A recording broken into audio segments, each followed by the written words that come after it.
नमस्कार। आज हम पढ़ेंगे क्लास 12 सब्जेक्ट बायोलॉजी का चैप्टर 4 जनन स्वास्थ्य या रिप्रोडक्टिव हेल्थ या और प्रॉपर बोल सकते हैं reproductive health of human being. इसका लास्ट टॉपिक है, इसके पहले वाला हम पढ़ चुके हैं पहले लेक्चर में। लास्ट टॉपिक है वंध्यता या स्टेरिलिटी। वंध्यता का मतलब क्या है, पहले हम इसको परिभाषित कर लेते हैं। कॉपुलेशन के बाद भी संतानोत्पत्ति की क्षमता ना होना वंध्यता या स्टेरिलिटी कहलाता है। अब इसको दूर करने के लिए, चूंकि साइंस का समय है, इसको दूर करने के लिए बहुत सारी टेक्निक्स खोजी गई है। तो वो सारी तकनीक या उपाय या आर्टिफिशियल उपाय जिनके द्वारा उन दोषों का निवारण किया जा सके या ऐसे कपल्स को जनन क्षम बनाने में सहयोग कर सके, वे सब क्या कहलाती हैं? ART, असिस्टेड या एसोसिएट रिप्रोडक्टिव टेक्निक्स। ठीक है, इनमें हम कुछ मुख्य का वर्णन पढ़ लेते हैं। सबसे पहला है IVF, इन विट्रो फर्टिलाइजेशन या विट्रो फर्टिलाइजेशन के नाम से भी कभी कभार पूछा जाता है। इन विट्रो फर्टिलाइजेशन का मतलब होता है जब फर्टिलाइजेशन कहाँ कराया जाए, विट्रो मतलब प्रयोगशाला में जब फर्टिलाइजेशन कराया जाए तो उसे बोलते हैं इन विट्रो फर्टिलाइजेशन। प्रयोगशाला में क्या किया जाता है, कल्चर मीडियम ले लिया जाता है जिसमें सारे न्यूट्रिटिव मटेरियल रहते हैं जो भ्रूण को, युग्मनज को बढ़ने के लिए आवश्यक होते हैं।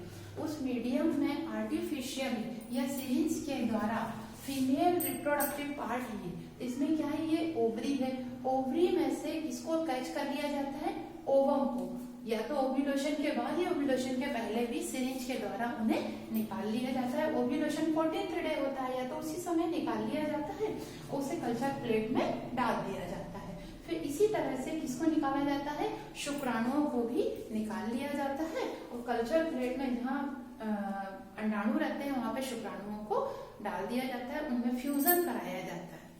फ्यूजन या कॉपुलेशन या संभोग कराया जाता है, जिससे क्या होता है, वो किसमें बदल जाते हैं, एम्ब्रियो में बदल जाता है, डिप्लॉइड सेल बन जाती है और वो किसमें बदल, युग्मनज में बदल जाते हैं। अब जब ये युग्मनज में बदल जाते हैं, अंडाणु और शुक्राणु मिलने के बाद युग्मनज में जब बदल जाते हैं, तब उनको IVF, इन विट्रो फर्टिलाइजेशन, मतलब इसको बनने के बाद फिर कहाँ ट्रांसफर कर दिया जाता है, आइदर इन फैलोपियन ट्यूब और in the uterus of mother. या तो माँ के फैलोपियन ट्यूब में ट्रांसफर कर दिया जाता है या फिर यूटेरस में ट्रांसफर कर दिया जाता है। इसे क्या बोलते हैं, इन विट्रो फर्टिलाइजेशन। बच्चों को ये कंफ्यूजन रहता है, क्या लैब में बच्चा बन जाता है, टेस्ट ट्यूब बेबी जो बोलते हैं वो लैब में बन जाता है या? बात तो लैब में नहीं बनता है, केवल लैब में उनका क्या कराया जाता है, फर्टिलाइजेशन कराया जाता है। और टेस्ट ट्यूब बेबी उन्हीं कपल्स के लिए सक्सेसफुल है जिनमें या तो क्या होता है, सारे ऑर्गन्स अच्छे होते हैं लेकिन फैलोपियन ट्यूब या तो सक्रिय होती है या ब्लॉक हो गई होती है या फिर क्षतिग्रस्त होती है, जिसके कारण फैलोपियन ट्यूब में जो फर्टिलाइजेशन होता है, ओवरी से ओवम निकलने के बाद इस फिमरी ने कैच करने के बाद ओविडक्ट में जाते हैं।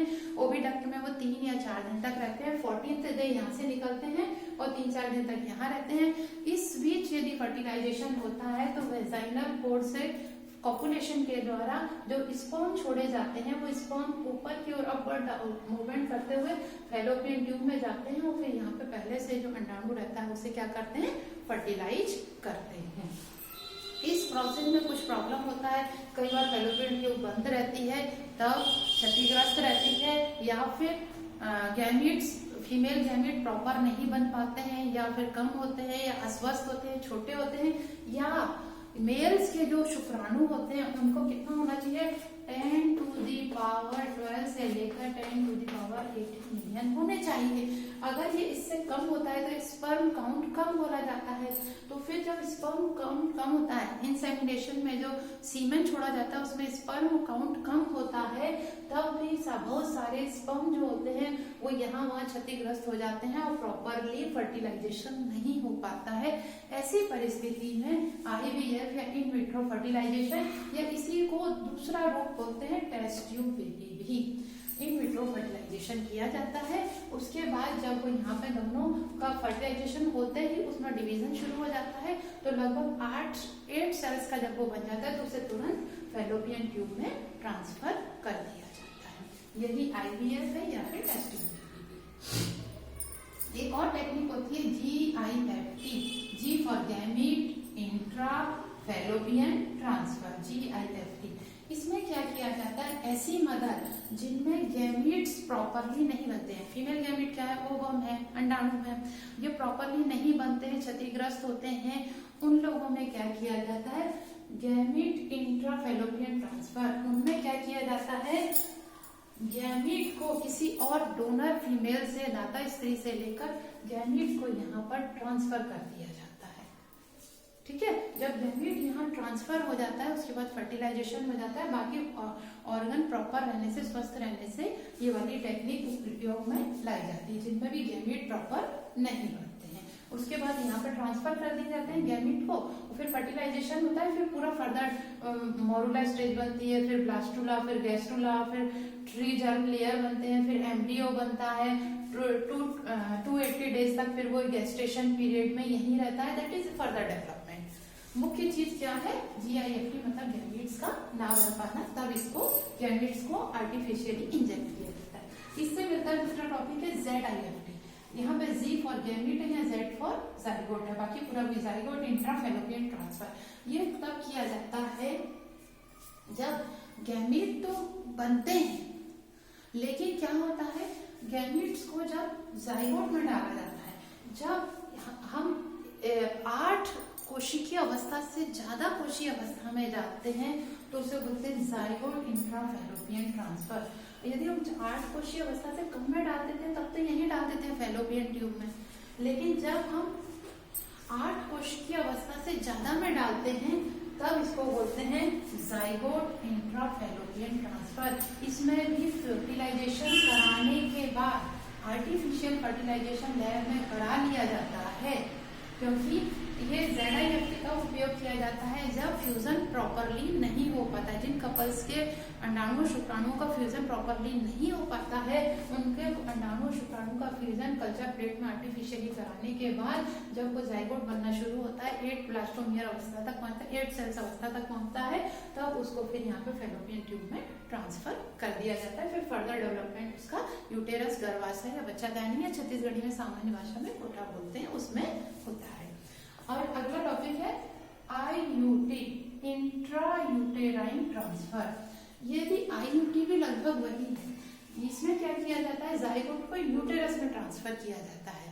ये तब उपयोग किया जाता है जब जाइगोट थोड़ा बड़ा हो जाता है, 8 कोशिकीय अवस्था से भी थोड़ा बड़ा हो जाता है, 12 कोशिकीय अवस्था या 16 सेल्स स्टेज में आ जाता है, तब उसको डायरेक्ट यूटेरस में ट्रांसफर किया जाता है, फैलोपियन ट्यूब में ट्रांसफर ना करके।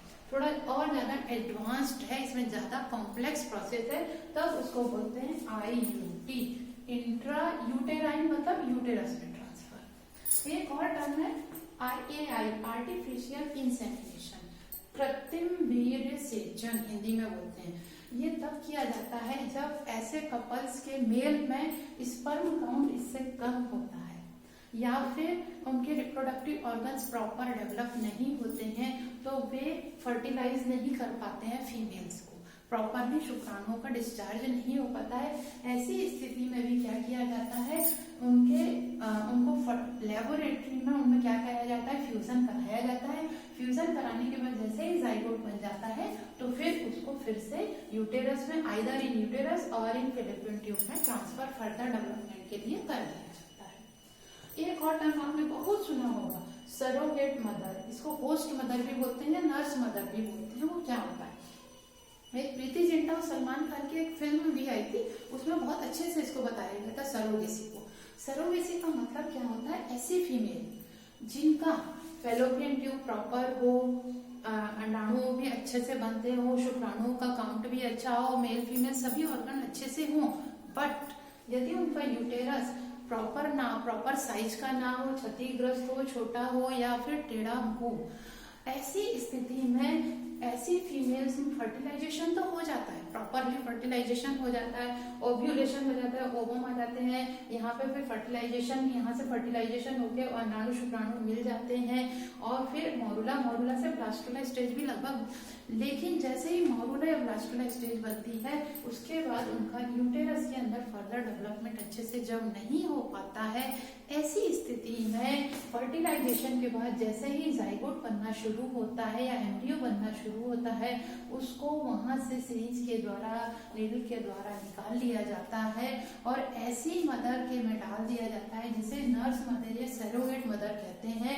जो गेस्टेशन पीरियड तक 280 डेज, 9 मंथ 5 डेज तक उस जाइगोट को अपने गर्भ के अंदर रखती है, पोषण करती है और फिर नॉर्मल डिलीवरी के द्वारा जन्म देती है। ऐसी स्थिति में जो बच्चा जन्म लेता है उसके बायोलॉजिकल मदर फादर वही होते हैं जिनमें फर्टिलाइजेशन हुआ रहता है। केवल ये सरोगेट मदर को हम एक किराएदार की तरह समझ सकते हैं।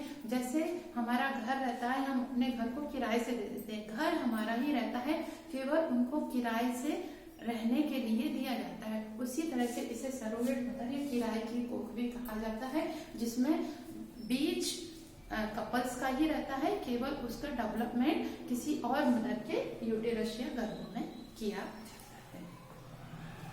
ठीक है, थैंक यू।